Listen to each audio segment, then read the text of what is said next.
Is Daily Blast Live. We're talking about what you're talking about. Get real. You all ready for this? Dun, dun, dun, dun, dun. No. Y'all, just stop. This is a sham.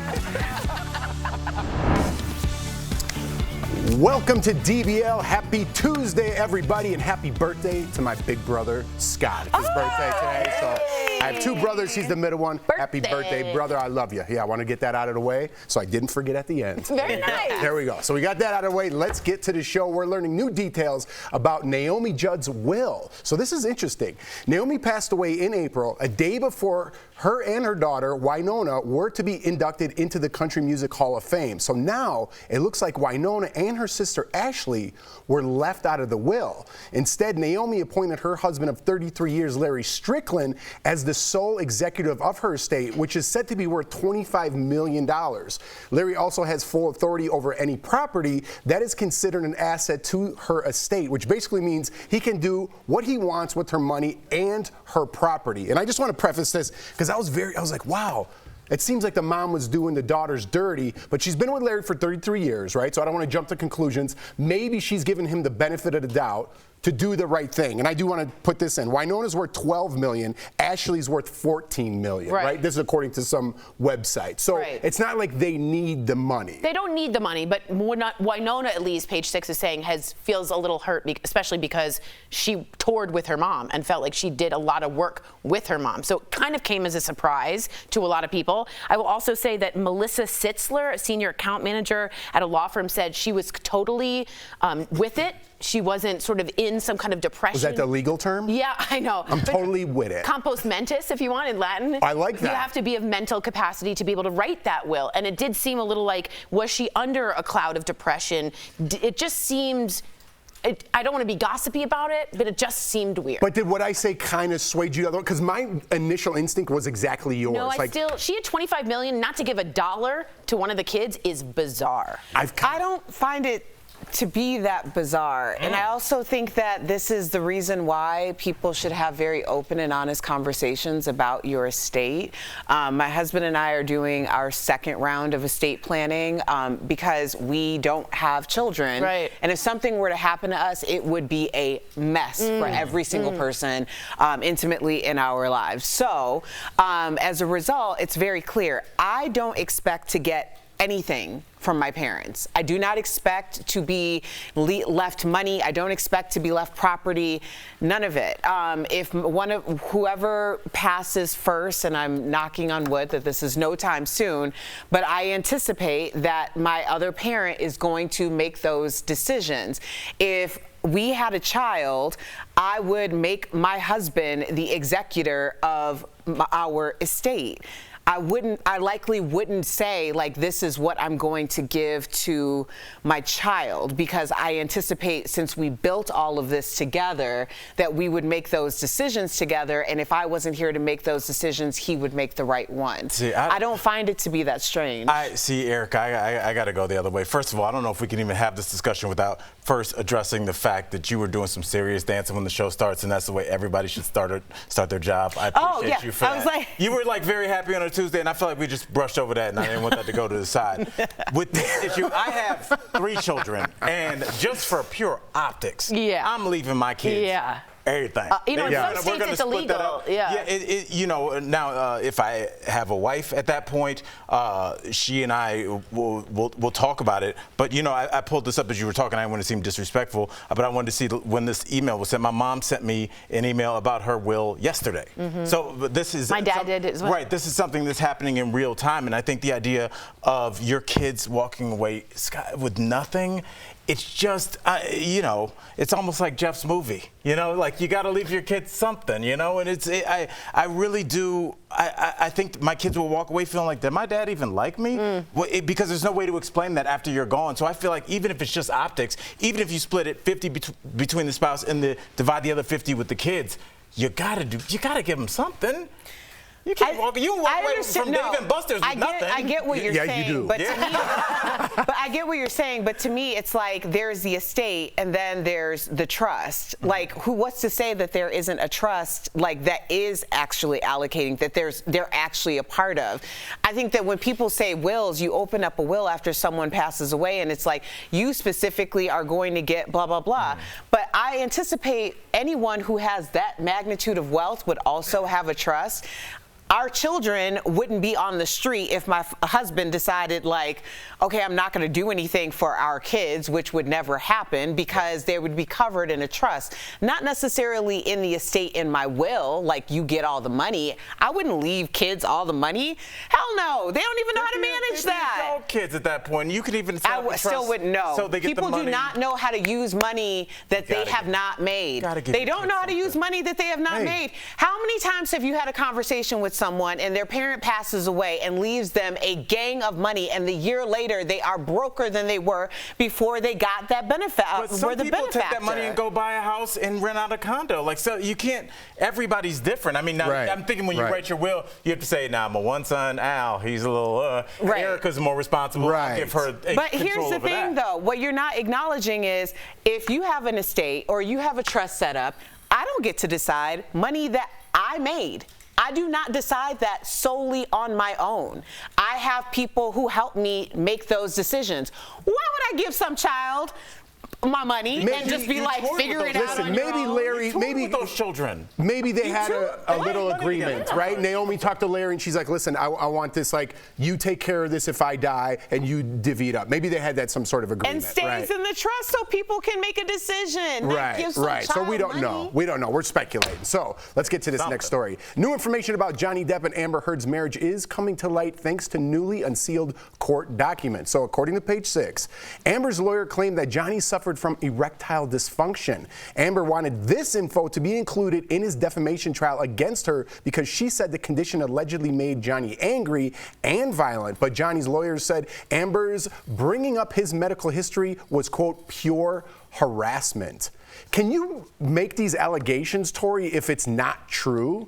No, because you could be sued for defamation. The truth is always the defense in defamation. This was sealed. So this was put into evidence. The judge saw it. The jury saw it. We didn't see it. The public didn't, for many reasons, including HIPAA. If this is a medical issue, I don't know who unsealed these documents, but to me it reads very, I'm hitting back, I'm hitting back, I'm hitting back. The more she does, the worse for me it gets. I have a question for you. Yeah. I don't know who unsealed these, and maybe it was a time limit and the judge did it, but could that be a lawsuit? If it seems fishy to me. Now, if it got leaked, maybe that's something, but who unsealed these records, I would like to know. Well, aren't you allowed to, I know that they weren't married, but aren't you allowed to dissolve a relationship under the guise that my partner will not engage in sexual contact with myself? And that's kind of, you know, the withholding of affection. I thought that was a reason to break up, you're saying? To literally break up and to have that listed divorce in court reason, documents, I didn't think would be that egregious because it is a legitimate reason. Well, under she says the law. The erectile dysfunction made him angry and violent, and that's a supposition. But to say that he has erectile dysfunction and then to unseal those documents seems incredibly violating of, allegedly, Johnny Depp's personal medical history. It just seems a little childish, like to just make fun of something or not make fun of, you know what I mean? Yeah. Fill in the blank of something that I would use to hurt you if we broke up in junior high. Right? And then be like, because it made Tori angry. Exactly. And then you follow it up with that. It's like, you know, that old Will Ferrell saying, he's like, with all due respect, and then say whatever you want. I said with all due respect. No offense. You know, so that, I don't know, it's kind of like a little childish to me. It's definitely childish, but Erica, I mean, I think it's in bounds. I mean, when you start talking about this kind of nasty split, a lot of things are in bounds. I don't think any of this has been in bounds, and we have been unfairly subjected to it all. Get us out of the chat room. Honestly, I mean, why? See, now you spent all this time trying to destroy each other. Now it's been destroyed. It is done. You want to continue? I know. That's the hill you want to continue to die on. I know. Yes, Like, I mean, if there's nothing else going on, God bless. But nothing else must be going on. Yeah, but if I were her lawyer, it's quiet, shut up, shut up, shut up. I don't think so. I think we'll be talking more and more about it, unfortunately. Yeah. So speaking of out of bounds, coming up on DBL, our interview with dance moms Abby Lee Miller. She reveals her biggest regret about doing the hit show, and Brad Pitt is opening up about living in the moment with no plans for the future. We're chatting about it after the break. Closed captioning provided by... I think it is one of those stories we're all going to be like, what? Who raised you? Why am I right all the time? Am I going crazy? Welcome to another week of Jeff's Mustache.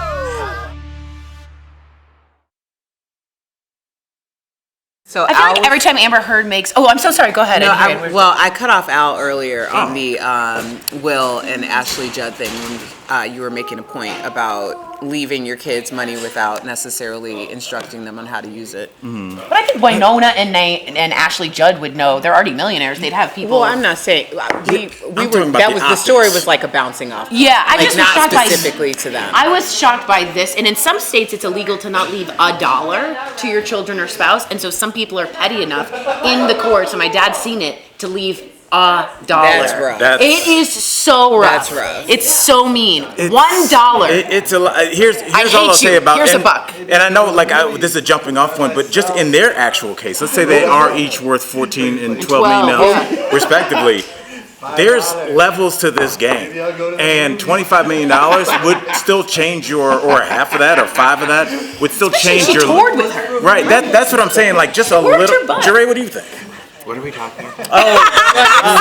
Naomi See, Judd, when I think it's terrible. It's kind of crazy to me. In my perspective, personally, I would think that you would at least leave a little piece, like you were saying. Like she toured with her daughters, you know. However, to the same extent, like if I was in a situation and I had kids, I would definitely leave it to my partner at that point over my kids, and I would hope that my partner would do the right Take thing. care of it. Yeah. But here's the thing that we're all missing, because it's a $25 million estate. That means all of the assets as well. You do not know how that is leveraged. It's not liquid either. If it's leveraged in a way that they have multiple mortgages or their debt income rate is not exactly what you believe it's going to be, it would make sense that she would leave it solely to her husband, And maybe so that she's doing he's a able. favor to her daughters at that point. Well, it makes a lot of rich people have a high.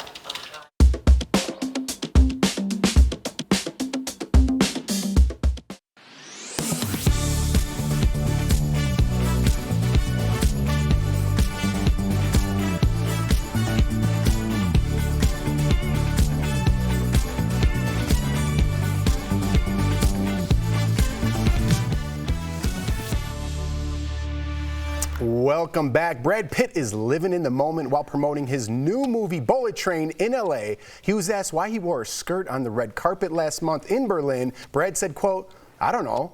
We're all gonna die, so let's mess it up." I love it. Meantime, Brad clarified his statements. He made the GQ where he said he was on the last leg of his career, and he said he had no plans to retire. Let's check that out. Do you have specific thoughts as far as the things you really want to get done in this semester? I've never been a 5-year plan kind of guy. I'm just like what feels right for the next. I still operate that way. I think that lime green jacket's more offensive than the skirt. I liked it. You liked it? You like? So he's clearing this up. We talked about this before about Brad Pitt retiring. I think people love just to jump to conclusions, but I like where he's at. I like mentally, like, you know what? Because I felt like it. Let's mess it up a little bit. Let's have some fun. Well, I think more on the 5-year plan thing, how people, he said he's not a 5-year plan person.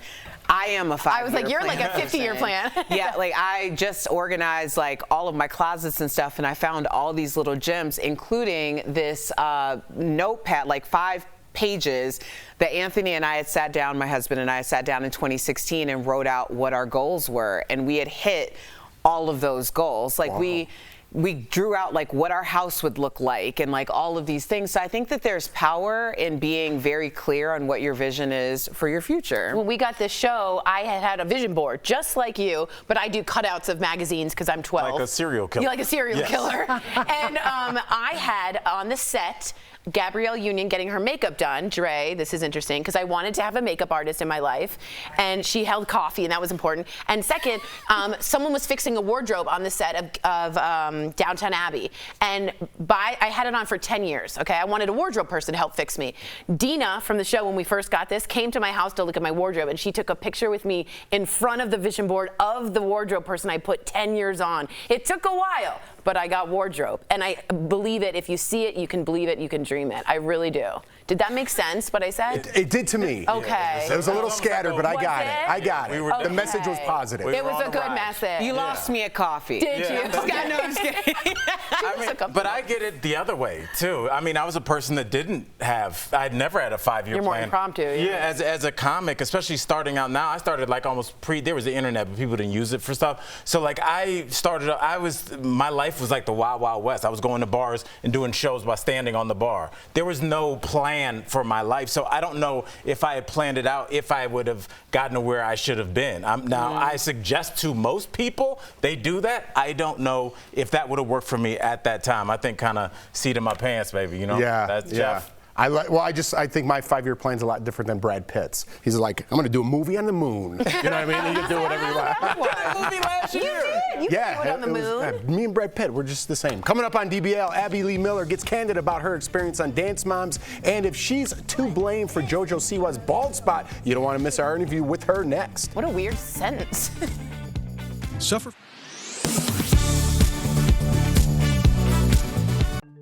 So what is monkeypox? Let's start with the name. Monkeypox was first discovered in 1958 in monkeys being used for research. But it turns out they were not the source of it. They just happened to be susceptible to it, just like humans. It belongs to the same family of viruses as smallpox, but it's less contagious and not anywhere near as deadly. When smallpox was eradicated globally more than 40 years ago, officials stopped vaccinating for it. And that's part of the problem now. The smallpox vaccine provides protection against other pox viruses, including, you guessed it, monkeypox.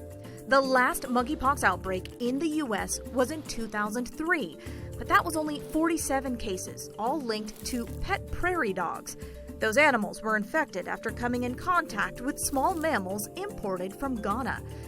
During this outbreak, monkeypox appears to be spreading through skin-to-skin contact with someone infected. It has an incubation period of usually 1 to 2 weeks and can start with a fever, muscle aches, and fatigue. After that, a rash develops, resulting in lesions. It typically lasts 2 to 4 weeks. While most people recover just fine, children and people with weakened immune systems are at risk for severe disease. The U.S. uses 2 types of smallpox vaccine to fight monkeypox, and the CDC says anyone who thinks they have been exposed should get a shot. But that's easier said than done. Doctors and patients are reporting lengthy delays in test results and a daunting amount of paperwork just to get treatment.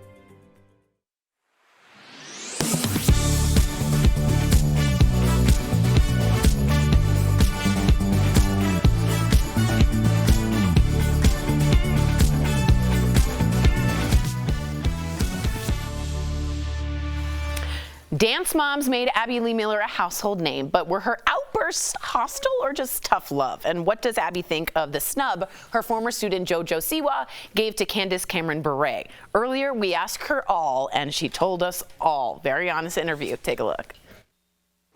You know JoJo personally. What's your take on all this? You remember things that happened as a kid.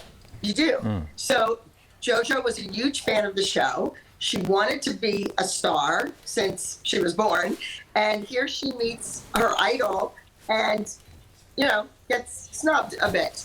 And you remember that. I can tell you that somebody did it to me, and his name is Rob Lowe. Oh. And I will never forget it. Yes. And he has like a little bit of a past, right? Anyway, he was at Elton John's Oscar party sitting at the next table, and I waited until the meal was finished. He got up, I guess, to go to the men's room, and he was coming back. He wasn't seated yet. And I said, may I please have a picture with you? Oh my God, I've been a huge fan forever. He looked at me like I was dirt on the bottom of his shoes. Wow, that's Rob Lowe of him. And said, I'm at a party. And went and sat down. I'm like, I'm at the same party. Abby, I appreciate the straightforwardness. You didn't even go like Schnob Bo. You just went right for his name and like, I like it. I like it. I like the honesty. So let's get back to JoJo just for a minute. JoJo is also making headlines for another video she posted on TikTok saying her bald spot is from a stress rash she got while on Dance Moms. I texted JoJo, and she texted me back just like 10 minutes ago. And she said, no, you did not give me, you didn't make me bald. On the show, she had a rash. She said it was from stress. So maybe a doctor told her that, I don't know. And she picked it and made herself bald. Wow. Okay. So you're denying those claims. Yeah. You know what? I don't understand with these kids, all of them. Why is it always me? You know what I'm saying? They had a mother that was there on set all the time with them. So I did my very best under those conditions. So I wanted to ask you, Abby, in response to what you're saying, because it's super interesting, would you say that it's everybody that was responsible for creating a hostile environment? Because people have accused just you, Abby, of creating a hostile environment. So would you say, no, that's all of us or none of us? How would you respond to that? Well, I think the whole premise of the show was supposed to be a hostile environment, number one. Absolutely. And number two, I wasn't an executive producer. I didn't have any control or any pull. I was fighting with the producers up until the minute we started shooting, whether it was about music, whether it was about the theme and the storylines. And I just didn't want to do what they wanted me to do. I wanted to do what I wanted to do, what I knew would win. And we were competing in Ohio, New Jersey, New York, against people that I knew, people that were my colleagues and my competitors. And I wanted to put my best foot forward. And they wanted some outlandish, ridiculous garbage. Wow. Really quickly, do you have any regrets? I was going to just ask that. That's great. Absolutely. All right. Yes. My regret was signing that piece of paper, letting them in my studio to begin with without a plan in place. It was supposed to be 6 episodes. And the biggest regret was my business. My business should have come first. Do you believe that the show also destroyed a lot of those children's self-esteems? No. They have millions of dollars in the bank. No.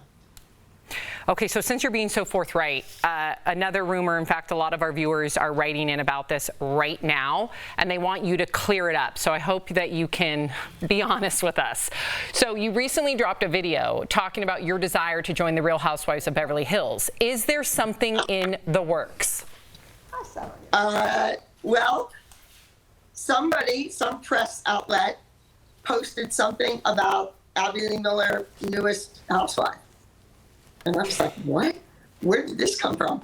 So I went with it. I shot a really cute YouTube video. I had great fun doing it. I happened to have Doritos in my house. I mean, that was bizarre. And we just did this whole thing. It was great. And now everyone's like, oh, she's trashing all of them. I just did it all in good fun. You've teamed up with Chef Bruno Serrato and his nonprofit, Katarina's Club. Now, can you tell us why you chose this specific organization? Well, when I found out that this amazing chef was feeding children, I had to get involved. You know, I'm all about kids. Regardless of the kids on the show and what they remember, what they say, I have always been an advocate for children. He makes the dinners right there, prepares all the food, then delivers it to the Boys and Girls Clubs, to motels. I mean, $5 can feed a family of 4. And he does this every single night. Yeah. It's amazing what he's doing. And I wanted to be involved, and I'm looking forward to going there and actually help make the food. That's gonna be fun. Yeah, Abby, you know, Katarina's Club is an incredible organization. I'm so glad that you're talking about it. I'm so glad that you're involved. In fact, to our DBL Nation, if you want to make a donation, highly suggest you do, to Abby Lee Miller's point, $5. Yeah. Pays for a family of 4's meals. Please visit their website, katarinasclub.org. Just $5, again, can feed a whole family. Abby, thank you so much for joining us today, for being completely forthright. Yes. We appreciate that. We'll be right back. Thank you. Thank you so much for inviting me. Thank you. Thanks. Promotional consideration is brought to you by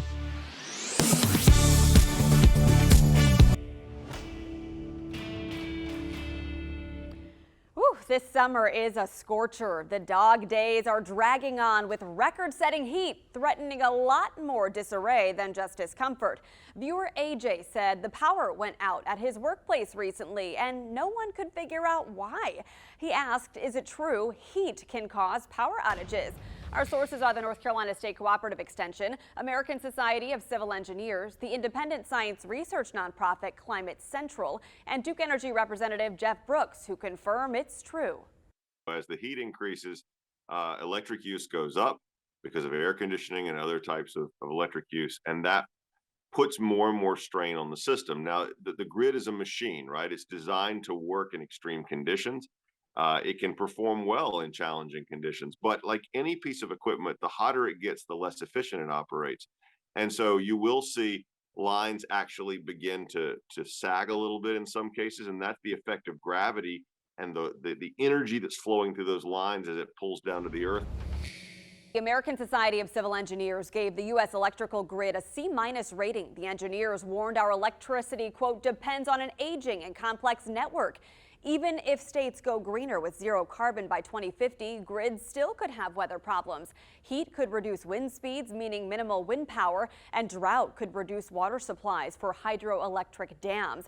But Brooks said energy companies are planning ahead. You know, you think about storms, you know, we have to have a system that can recover quickly from those types of disruptions.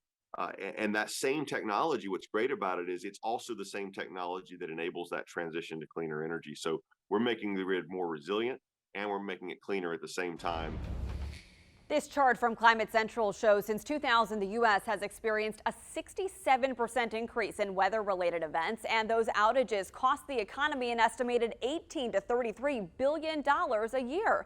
So in conclusion, yes, it's true, heat can cause power outages, but the link is generally indirect when more usage puts more strain on the system.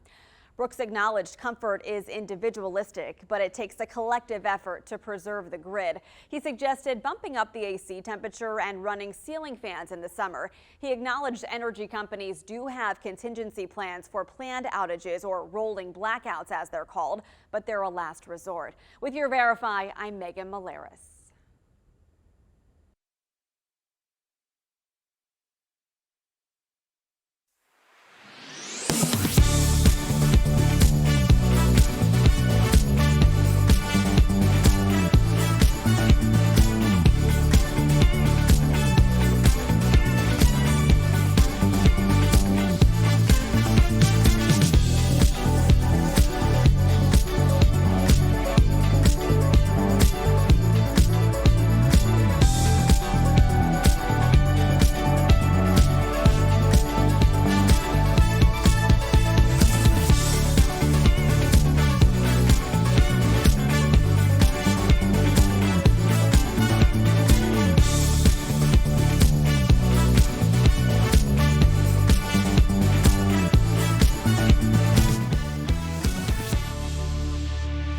All right, we've got like 10 seconds up, but T-Bone, you're going to the Backstreet Boys concert meet and greet tonight. Oh my God, they're back again. Yeah, they are. Super excited. I'm a little jelly. You should be. It's going to be great. Have fun. Have fun. It's going to be fun. We'll see you guys tomorrow, same time, same place.